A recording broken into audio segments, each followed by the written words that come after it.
ಮಾನ್ಯ ಸಚಿವರೇ, ಮಾನ್ಯ ಅಧ್ಯಕ್ಷರೇ, ಈಗಾಗಲೇ ನಾನು ನನ್ನ ಕ್ಷೇತ್ರದ ಆಹಾರ ಪೂರೈಕೆಯಲ್ಲಿ ಆಗ್ತಕ್ಕಂಥ ವ್ಯತ್ಯಾಸಗಳ ಬಗ್ಗೆ ಮಾನ್ಯ ಸಚಿವರಿಗೆ ಪ್ರಶ್ನೆ ಕೇಳಿರ್ತಕ್ಕಂಥದ್ದು.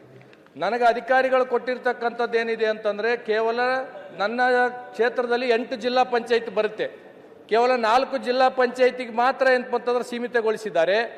55 ತಾಂಡಗಳು ಬರುತ್ತೆ, ಕೇವಲ 23 ತಾಂಡಗಳಿಗೆ ಮಾತ್ರ ಉತ್ತರ ಕೊಟ್ಟಿದ್ದಾರೆ. ಇದರಲ್ಲಿ ನಾವು ಕೇಳಿರ್ತಕ್ಕಂಥದ್ದು, ಸ್ವತಂತ್ರ ಬಂದು 80 ವರ್ಷ ಆಯಿತು, ಕೇಂದ್ರ ಸರ್ಕಾರನೂ ಫ್ರೀ ಅಕ್ಕಿ ಕೊಡ್ತಾ ಇದೆ, ರಾಜ್ಯ ಸರ್ಕಾರನೂ ಫ್ರೀ ಅಕ್ಕಿ ಕೊಡ್ತಾ ಇದೆ. ಇವತ್ತಿಗೆ ಏನಂತಂದ್ರೆ ನಮ್ಮ ತಾಂಡಗಳಿಗಾಗಲಿ ಗ್ರಾಮೀಣ ಪ್ರದೇಶಕ್ಕಾಗಲಿ ಮಳೆಗಾಲದಲ್ಲಿ ಬೇಸಿಗೆಗಾಲದಲ್ಲಿ ನೀವು ಕೊಡ್ತಕ್ಕಂಥ ಫ್ರೀ ಅಕ್ಕಿಗೆ 50 ರೂಪಾಯಿ 100 ರೂಪಾಯಿ ಆಟೋ ಏನಂತಂದ್ರೆ ಗಾಡಿ ಖರ್ಚು ಮಾಡ್ಕೊಂಡು ಏನಂತಂದ್ರೆ ಗ್ರಾಮಗಳಿಗೆ ಹೋಗ್ಬೇಕು. ನಾವು ಅಲ್ಲಿ ಹೋದಾಗ ಏನಂತಂದ್ರೆ ಅವರು ತಂಬು ತಗೋ ಸಲಗ ಡೀಲರ್ದವರು ಒಂದು ಸಲ ಕರ್ಕೊಂಡು ಹೋಗ್ತಾರ, ಮತ್ತೊಂದು ಸಲ ಹೋದ್ರೆ ಅವ್ರು ಏನಂತಂದ್ರೆ ಇರೋಂಗಿಲ್ಲ. ನೀವು ಕೊಡ್ತಕ್ಕಂಥ ಫ್ರೀ ಅಕ್ಕಿಯಲ್ಲಿ ಏನಂತಂದ್ರೆ ಎಷ್ಟು ಸಲ ನಾವು ಡೀಲರ್ ಹತ್ರ ಹೋಗ್ಬೇಕು?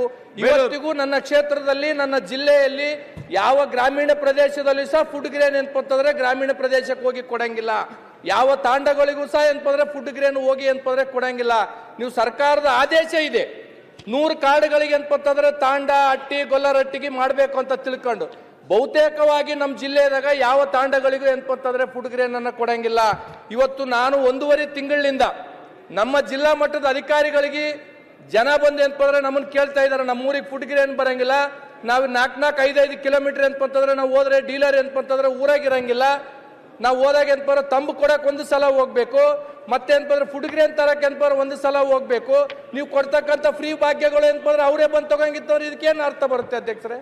ಆಮೇಲೆ ನೀವು ಹೇಳಿರ್ತಕ್ಕಂಥದ್ದು ಇದೆ, ಹೊಸ ರೇಷನ್ಗಳನ್ನ ಕೊಡ್ಬೇಕಂತ ತಿಳ್ಕೊಂಡು ಹೇಳಿರಿ. ಇವತ್ತಿಗೂ ನಮ್ಮ ಜಿಲ್ಲೆಯಲ್ಲಿ ಹೊಸ ರೇಷನ್ಗಳು ಕೊಟ್ಟಿಲ್ಲ. ಮಾನ್ಯ ಸಚಿವರು ಏನಂತಾರೆ ಉತ್ತರ ಕೊಡ್ಬೇಕು.